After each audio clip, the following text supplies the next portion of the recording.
Today I'm covering Aileen Wuornos. She was a serial killer, one of the first known in the modern era, and her last chilling words at her execution was very weird and just really out there. If you'll tune in and listen, I'll go over that when we get to that. So we'll get started on Miss Aileen and the serial killer of modern era. Let's join in. I'm Nicole Grigg with Crime Diaries, and we'll get started. Aileen Wuornos. She was known as the first female serial killer of modern era. She was convicted of murdering 7 men between the year of 1989 and 1990. Victims were typically middle-aged men.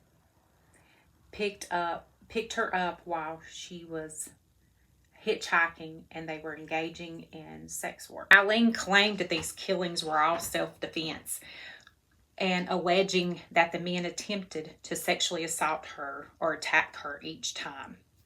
But however, this was found untrue. The prosecution argued that they were acts for stealing money, cold-blooded murder, and because Aileen often stole victims' money, their vehicles, and they were shot several times, many of them, it didn't add up to looking like acts of self-defense. So who was Aileen? She was born in February 29th, 1956 in Rochester, Michigan. She grew up in a very abusive environment. Her father was in prison for sex crimes, and later he killed himself, committed suicide. She was abandoned by her mother at an early age, her and her brother, and raised by her grandparents. But her grandparents told the community that they were her aunt and uncle. So she pretty much grew up being told and had to tell people that her mom was her sister.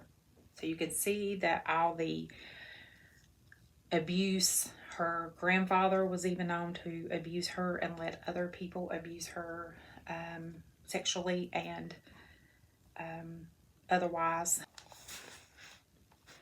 By age 11, Aileen was sexually active in exchanging sex acts for food, money, and cigarettes. Then at 14, she became pregnant after she was raped, and the child was placed for an adoption.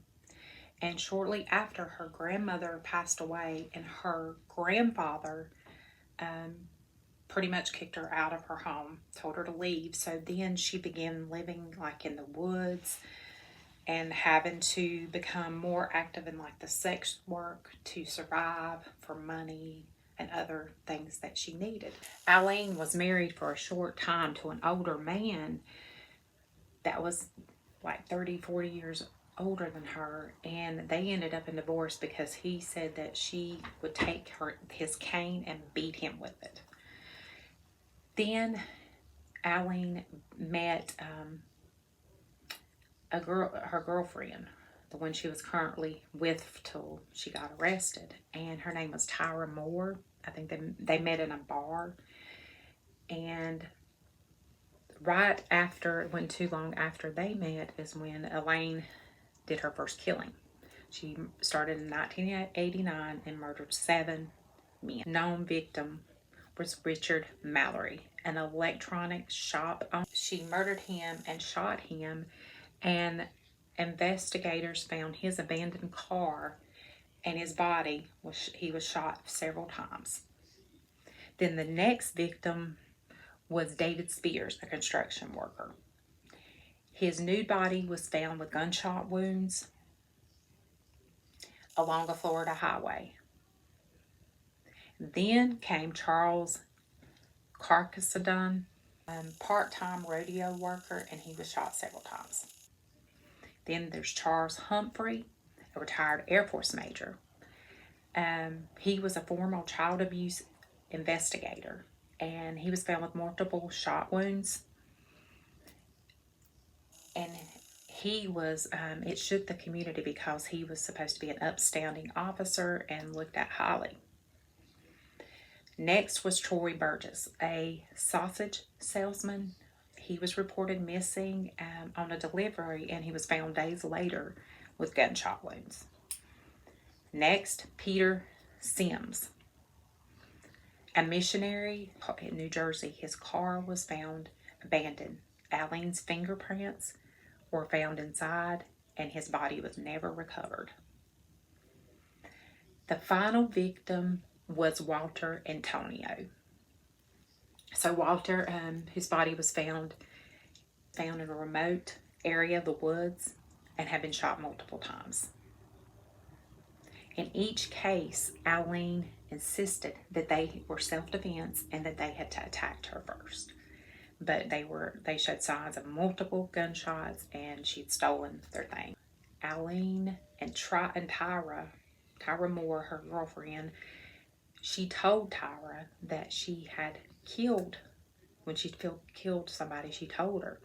So Tyra, kept this to herself. She didn't really say anything, but they were arrested. Tyra ended up, to save herself, and offered immunity to testify against Aileen. So she did. So she was offered immunity for that. And in January of 1991, Aileen was arrested. It all began in 1992, and it was like a media circus. The tabloids were there. They were calling her, some were saying, the lesbian serial killer. Case is also known as Damsel of Death. And the jury was not convinced by her story of being attacked and doing this in self-defense. So there were several courtroom outbursts,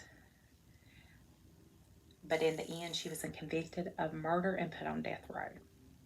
It became an outstanding citizen of America who would have either been a police officer, a fire department gal, or a missionary. I sentence you to death for the murder of David Spears. I'll be up in heaven while y'all are rotting in hell. On death row. Aileen was interviewed a few times. Her final words when she was executed by lethal injections were very chilling. They asked her if she had any last words. So I would like to say, I'm sailing with the rock, and I'll be back. The Independence Day, with Jesus, June 6th. Like the movie, big mothership, and I'll be back. Those were her last words. Her bizarre farewell left a chilling mark on her story. And she did have, everybody knew, experts diagnosed her with borderline personality disorder, antisocial personality disorder, and unlike most female killers who often use poison or target financial gain, there was no real cause besides her stealing a few things and some cars and claiming it was self-defense. There were movies made about her. There was one called Boogie Woman on Netflix. So there is a couple movies, and and her story is tragic and sad at her upbringing, but at the same time, this led to her killing all of these men. With her upbringing, we wonder if that's what led to her killing. What do you think about this story? Do you feel like her upbringing had something to do with it and why she turned to this? But her earring ending to her lethal injection, really like a mind-boggling ending. Tell me what you think about this story and Miss Aileen, the Damsel of Death. Thank you for joining me, and click like and subscribe for Crime Diaries, Crime and Chaos. I changed around my title a little bit, Crime and Chaos with Nicole Grigg. Thank you for joining me, and I hope you have a good rest of the week. Thank you.